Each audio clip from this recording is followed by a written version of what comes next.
Hello friends, તો આજે હું બનાવી રહી છું મસાલા નટ્સ. તો મસાલા નટ્સ બનાવવા માટે આપણે અહીંયા નોનસ્ટિકની પેન લઈ લીધી છે અને ગેસની ફ્લેમ આપણે ઓન કરી દઈએ. ગેસની ફ્લેમ આપણે એકદમ સ્લો કરી દેવાની છે. હવે નટ્સમાં સૌથી પહેલાં આપણે લઈશું સિંગદાણા. તો મેં 1/4 કપ સિંગદાણા લીધા છે. એને આપણે પેનમાં એડ કરી દઈએ અને સાથે જ આપણે થોડું ઘી એડ કરીશું. ઘી મેં ઘરનું જ બનાવેલું લીધું છે, તો 1 ચમચી જેટલું એડ કરીશું. મારી નાની ચમચી હતી એટલે મેં 2 ચમચી એડ કરી છે. હવે આપણે ઘીમાં સારી રીતે સાંતળી લઈશું. ગેસની ફ્લેમ આપણે એકદમ સ્લો જ રાખવાની છે, ગેસની ફ્લેમ હાઈ નથી કરવાની.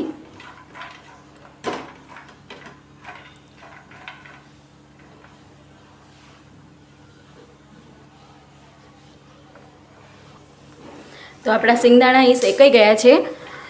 એનો કલર પણ ચેન્જ થઈ ગયો છે અને સ્મેલ પણ આવવા લાગી છે.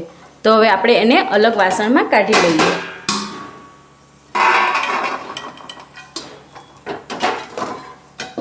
હવે આપણે ફરીથી પાછું અડધી ચમચી જેટલું ઘી એડ કરીશું. હવે અડધી ચમચી જ એડ કરવાનું છે. અને હવે મેં લીધી છે બદામ, એ પણ આપણે 1/4 કપ લઈશું. તો એ પણ એડ કરી દઈએ.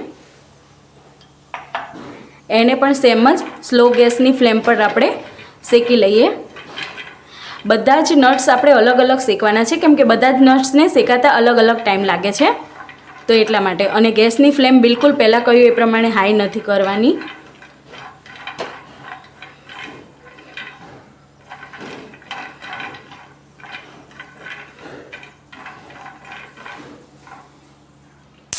બદામ પણ આપણી શેકાઈ ગઈ છે સેમ. એને પણ આપણે અલગ વાસણમાં લઈ લઈએ.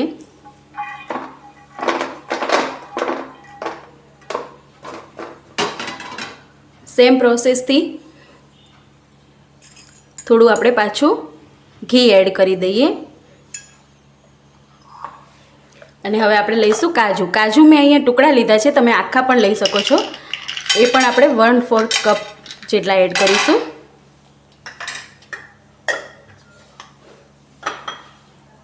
નટ્સ આપણે આપણા ટેસ્ટ પ્રમાણે પ્લસ માઇનસ કરી શકીએ છીએ. જે પણ નટ્સ આપણને ઓછા પસંદ હોય તો આપણે ઓછા એડ કરવાના, વધારે એડ કરવા હોય તો વધારે એડ કરવાના, જેનો ટેસ્ટ વધારે પસંદ હોય.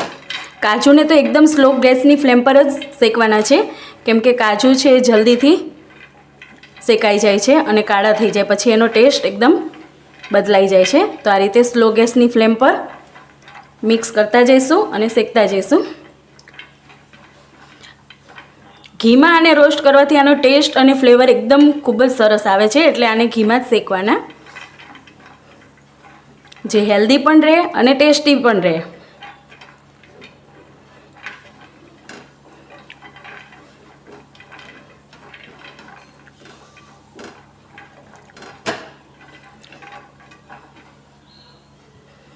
તો 1 મિનિટ થતાં જ આ કાજુ આપણા શેકાઈ ગયા છે, તો એને પણ આપણે અલગ કરી લઈએ. હવે તમે આમાં પમ્પકિન સીડ, અળસી, મેલન સીડ જે પણ પસંદ હોય એ તમે એડ કરી શકો છો. હવે મેં અહીંયા લીધા છે પિસ્તા, એ પણ આપણે 1/4 કપ જેટલા લઈશું.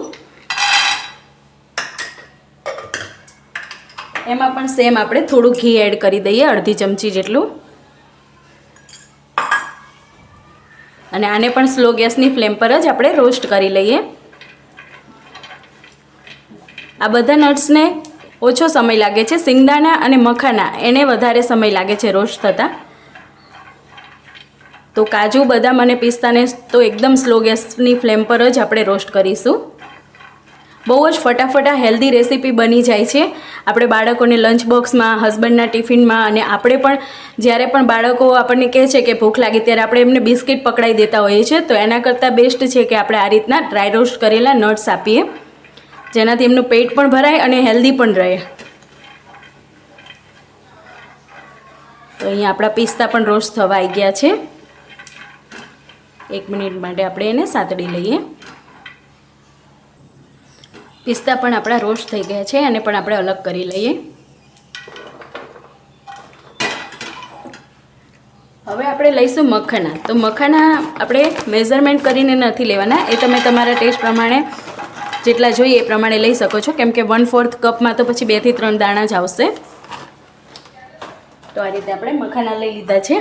એમાં પણ સેમ પ્રોસેસથી અડધી ચમચી જેટલું આપણે ઘી એડ કરી દઈએ. અત્યારે આ એકદમ તૂટતા પણ નથી, તો એકદમ ક્રન્ચી થાય એ પ્રમાણે આપણે શેકવાના છે. ગેસની ફ્લેમ એકદમ સ્લો જ છે.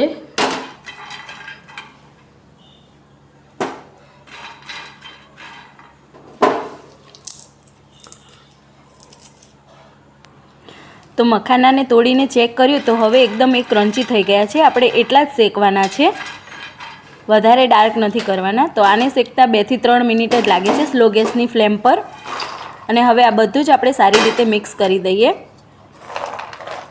તો આ બધું જ આપણે એક વાસણમાં લઈ લીધું છે. હવે આપણે એની ઉપર મસાલા કરી લઈએ. તો જ્યારે ગરમ હોય ત્યારે જ આપણે મસાલા કરી લેવાના છે, તો જે ખાવામાં ટેસ્ટી લાગે, આપણને ફીકા ના લાગે. તો સૌથી પહેલાં મેં અહીંયા મરીનો પાવડર લીધો છે. તો મરીનો પાવડર મેં અડધી ચમચી કરતાં થોડો ઓછો લીધો છે. તમે તમારા ટેસ્ટ પ્રમાણે પ્લસ માઇનસ કરી શકો છો. તો મરીનો પાવડર એડ કરી દીધો છે. સાથે જ મેં અહીંયા સંચળ લીધું છે. સંચળ પણ ચપટી જેટલું એડ કરવાનું છે. તમને ટેસ્ટ પસંદ ના હોય તો સ્કીપ કરી શકો છો, પણ સંચળનો ટેસ્ટ ખૂબ જ સારો આવે છે. અને સાથે જ મેં ચપટી જેટલું મીઠું એડ કર્યું છે. તો સંચળ, મીઠું અને મરી પાવડર આ ત્રણેય સારી રીતે આપણે મિક્સ કરી લઈએ. અને હવે આ નટ્સને આપણે રૂમ ટેમ્પરેચર પર આવવા દઈએ.